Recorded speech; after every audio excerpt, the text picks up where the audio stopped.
বাংলা বর্ণমালায় 11টি স্বরবর্ণ এবং 39টি ব্যঞ্জনবর্ণ মিলে মোট বর্ণ রয়েছে 50টি। এই 50টি বর্ণের মধ্যে কোনো বর্ণ পূর্ণমাত্রার, কোনো বর্ণ অর্ধমাত্রার, আবার কোনো বর্ণ মাত্রাহীন। বন্ধুরা, গঙ্গা রিড থেকে আমি আছি আপনাদের সাথে। আমাদের দেশে বিসিএস পরীক্ষা অথবা যে কোনো প্রতিযোগিতামূলক চাকরির পরীক্ষায় এ ধরনের প্রশ্ন আসে যে পূর্ণমাত্রা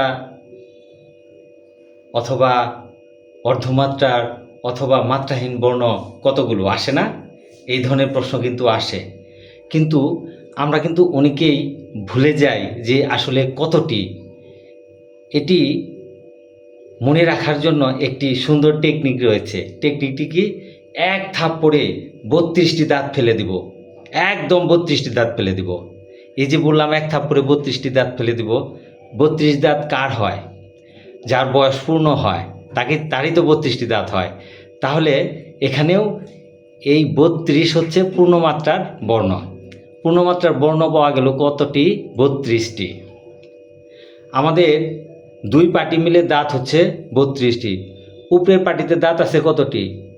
অথবা নিচের পাটিতে দাঁত আছে কতটি? 16টি। 16 অর্ধেক কত? এই হচ্ছে 8টি। 8টি হচ্ছে অর্ধমাত্রার বর্ণ।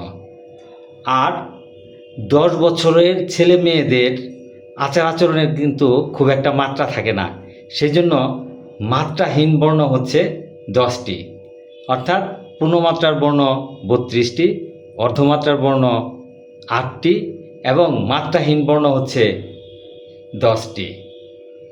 বন্ধুরা, আপনারা আমাকে প্লিজ ক্ষমা করে দিবেন, কেননা আমি শুধু টেকনিকটি দেখানোর জন্য এই থাপ্পড়ের কথা বলেছি।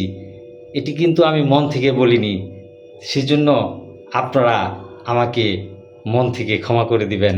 ধন্যবাদ।